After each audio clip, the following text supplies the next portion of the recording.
Normal po ba na ganito kalaki ang wini-withdraw ng isang government agency? Is this normal? Nakakita ka na ba nito ng other government agencies na ganito kalaki ang withdrawal? Wala po. Unusual po ito. Unusual yung withdrawal. Magandang umaga, Madam Witness. Welcome to the Senate. Maganda. Most of my questions na tanong naman ni Senator Erwin, I just like to ask, but you're familiar with the concept of confidential or discretionary funds? Or hindi? In government parlance? Wala po kang Okay. alam. No, kasi kung hindi ka familiar, whether that agency has 50 million discretionary funds or let's say if you were the manager sa OP and they had, I don't know how much now, 10 billion, you won't find it unusual kung 500 million, 250, 1 billion. Kasi nga usual means parate, unusual means bakit ganito kalaki, no? Because when I was in the DFA, there was a big storm and I've never dealt with Land Bank directly except for my personal account as sa sweldo ko as DFA secretary. But the president asked us, what can each agency do? So my staff then, si Yusek Ariola said, Sir, maraming ma-stuck sa mga ports, airport at seaport. May isa tayong fund. Kung OFW sila, pwede tayong magbigay. So I think we had to withdraw 50 or 100 million. At sinabi ng branch manager, wala. And then it was a Friday. So I had to call the president of Land Bank and say, Sir, basta stranded, hindi. And then they sent over 50 or 100 million. So my point is, just because it's unusual, it doesn't mean it's illegal or whatever. Tama po ba? Wala naman pong illegal doon sa encashment po. Because nga, may difference when it's a private account. So it's a private account and they don't usually, let's say, someone has a private account, commercial or private, meaning business or personal niya, they always withdraw 50,000, 100,000. This is theoretical, so hindi to covered ng bank secrecy law. Suddenly, we withdraw ng 3 million, minsan nagtatanong, di ba? Dahil know your customer, di ba? Ganon din sa deposit. I'll just finish this line. Ganon din sa deposit, di ba? So, kung sweldo ko 30,000, every time nagde-deposit ako 30,000. Biglang magde-deposit ako 2 million, tatanungin ako, Sir, saan galing to? Right? Correct. Pero pag government, as long as you're dealing with the people you identified with, so whether that's DPWH, whether that's DOTR, basta't everything's in order, magtataka ka lang pag sobrang laki ng amount, but then you'll release it. No? Kindly Thank you. wind up, Yeah, Senator that's Judge all. Allen. Thank you. I was just clarifying that point. Thank you, Senator Judge Allen. Senator Judge Risa Ontiveros is recognized. You may proceed, ma'am. When you're ready, you have 2 minutes.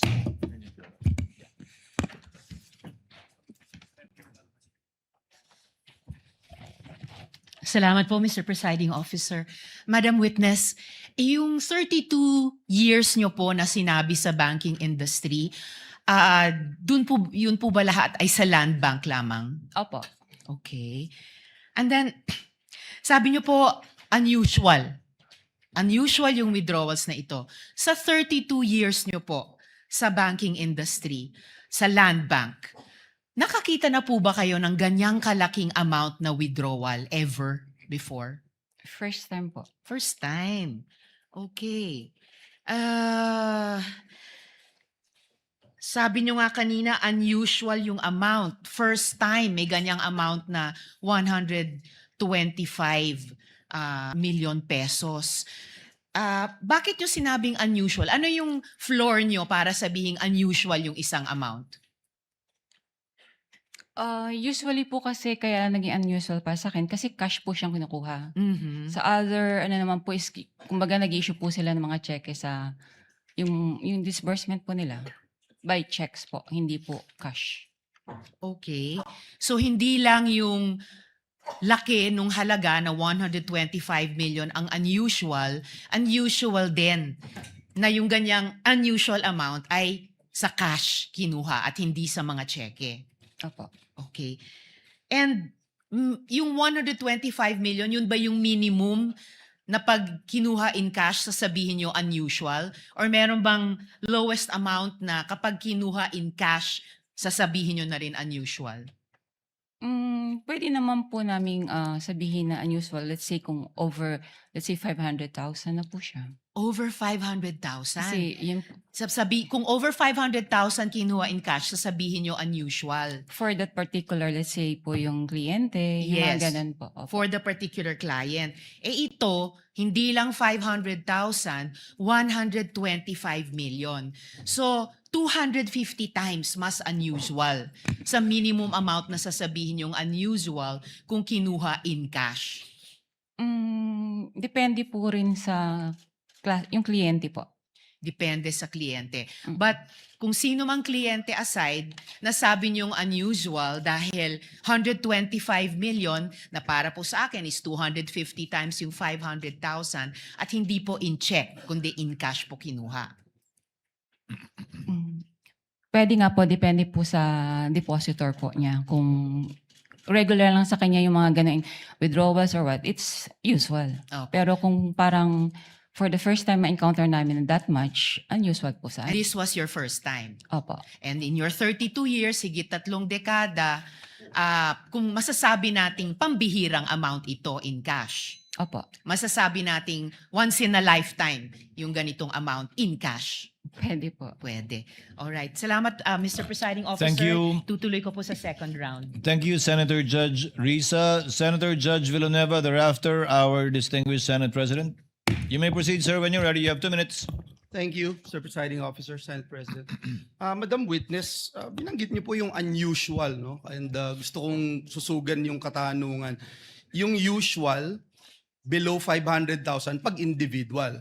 Pero kung ito'y government agency, paano niyo masasabi na ito'y unusual? Any depositor naman po, kung hindi naman po ganong frequent silang nag-withdraw ng ganong kalaking cash. Kaya po, naano ko siyang unusual. Kung ganito po na 4 na beses na nag-withdraw na 125 million, would you say usual na siya? Unusual nga po. No, Kasi- kung 4 na sunod-sunod na yung binanggit po ninyo, 125 million, sunod-sunod, nagiging usual na po ba siya o unusual pa rin? Pwede naman po. Na What is usual. it? Kung sunod-sunod naman po, magiging ano na po siya. Talagang usual transaction na po yun. So, kung ganun nga po na 4 na sunod-sunod, usual transaction na siya. Opo. Madam Witness, as I understand, no, yung process, the BM would provide the funding, notice of cash allocation, and then the agency authorizes the disbursement. At kayo, for example, sa inyong bangko, sa Land Bank, bine-verify nyo lang at you pay the corresponding instruments. Is that correct? Opo. Bine-verify po yung pag-issue ng cheque po. Yung mga signatories, payees, like that po. So bago po inilabas ang salapi o yung pera, ano-ano pong dokumento yung aktual na natatanggap po ninyo at inyong masusing sinusuri? Kasi sabi nyo nga ho, I'm sure from the first withdrawal, as you made mention, it's unusual. So ano yung mga talagang sinusuri po ninyo na dokumento bago nyo i-release ito? Supported naman po ito ng advice. So once po nakapasok na po sa system at funded naman po siya, okay na po sa amin yun. So yun lang po yung inyong chinecheck. Opo. And that's it, you release it right away. Yes, sir. And binanggit niyo ho kanina, hindi ito suspicious Para sa ano ko po, hindi po siya suspicious. at lahat po ay legitimate. Yes, sir. One last question that I'd like to ask. With this amount of money that will be withdrawn by the payee, ano ho yung mga advance arrangements? Kasi hindi, sabi nyo nga ho, hindi usual yung biglaan, no? 125 million. Ano yung mga advance arrangements na inihingi po ninyo o tinatawag po sa inyo bago mailabas po itong salapi na ito? How far in advance was Land Bank informed that these amounts of physical cash would be required for each transaction? Mga a day or two po, ni-inform po kami from the cash division po ng OVP na meron po silang ganong cash requirement. So, sa amin naman po, pinoprocess naman po namin yung requirements nila bago po namin sila advise na available na po yung cash. So in sa 24 bank. hours, kaya na po. Pwede naman po. Salamat po. Maraming salamat. Thank you rin po. Thank you, Senator Judge Villanueva. The distinguished Senate President is recognized. You have 2 minutes for your interjection, sir. Thank you. Thank you, Mr. Presiding Officer. Good morning, Ms. Constantino. Sundan ko lang po yung natanong kanina ni Senator Risa. So in your 32 years in Land Bank, hindi pa ho kayo nakakita ng withdrawal na ganito kalaking amount? 125 million. Tama Opo. po ba? Yes po, sir. Ano yung pinakamalaking nakita nyo ng withdrawal in cash? Hindi ko na po ma-recall. More or less lang. Magkano. Mabigyan nyo kami. In cash? In cash. Siguro Yung po pinakamalaking nakita nyo na o na-experience nyo na in your mga 32. 500,000 po. 500,000. And next, ito na, 125 million. Yes, sir. Ang Shaw Boulevard, maraming negosyo dyan. No? So I assume maraming mga private companies dyan. May nakita na ba kayong cash withdrawal from a private company na ganito kalaki in the hundreds of millions? Mostly po mga cheque po yung ini-issue nila. Cheque? Meron Opo. bang mga cash withdrawal din? Yung mga private companies? Wala po. Wala, puro Checks. cheque lang ang ini-issue nila. Opo. And then, nabanggit nyo kanina na 4 na beses pumunta sila Miss Acosta at si Mr. Ortonio sa inyo. Opo. Tama po ba? 4 na beses? Yes, sir. Nung nagwi-withdraw sila, meron ba kayong any casual talk kung saan gagamitin itong mga perang ito? Kasi sabi nyo nga kanina, unusual, ngayon lang kayo nakakita. Hindi ba nagkaroon kayo ng konting parang casual talk sa pangatlo o pang-4 na pagkita ninyo kung saan gagamitin tong perang to? Hindi ko na po ma-recall, Your Honor. I'm sure nag-uusap kayo, di ba? Yeah, brief talk. Brief talk, mayroon bang nasabi kung saan gagamitin itong perang ito? Hindi ko na nga po maalala. Sorry Ay, po. Hindi nyo na maalala. Okay. And then, kanina nasa tanong rin ni Senator Bam, typically, rini-report to sa AMLAC eh. No? Yung mga ganitong kalaking amount. Na-report nyo na ba? Na-report nyo ito? Hindi yung detalye. Ang tanong lang naman kung na-report yung ganitong kalaking cash withdrawal sa AMLAC. Ang alam ko po, ang Land Bank naman po ay compliant po sila sa when it comes to reporting po. So, nare-report siya. Compliant po kami doon. All right. Thank you, Mr. Presiding Officer. Senator Judge Pangilinan is recognized. You may proceed, sir. You have 2 minutes when you're ready. Thank you. Magandang umaga. Magandang umaga po.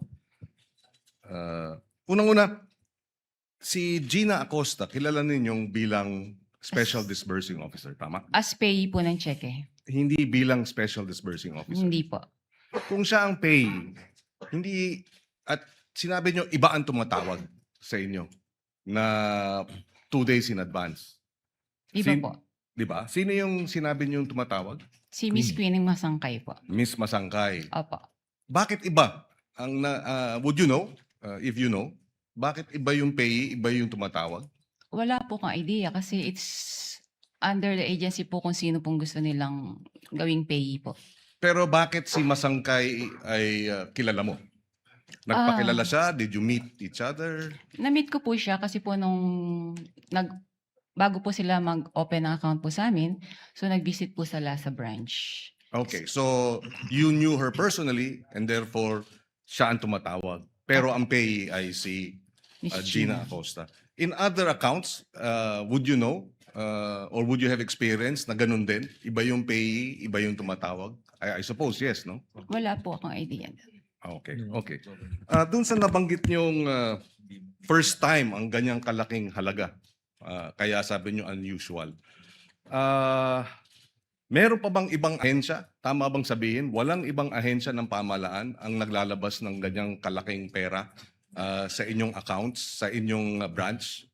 Dahil kayo ay depositary Government. ng government bank, hindi ba? Wala na po akong ma-recall kasi nga po kagaya ng sabi ko kanina, lahat po ay na-convert na po sila sa mga online transactions. And most government agencies would use checks Checks or online transactions po. or online transactions.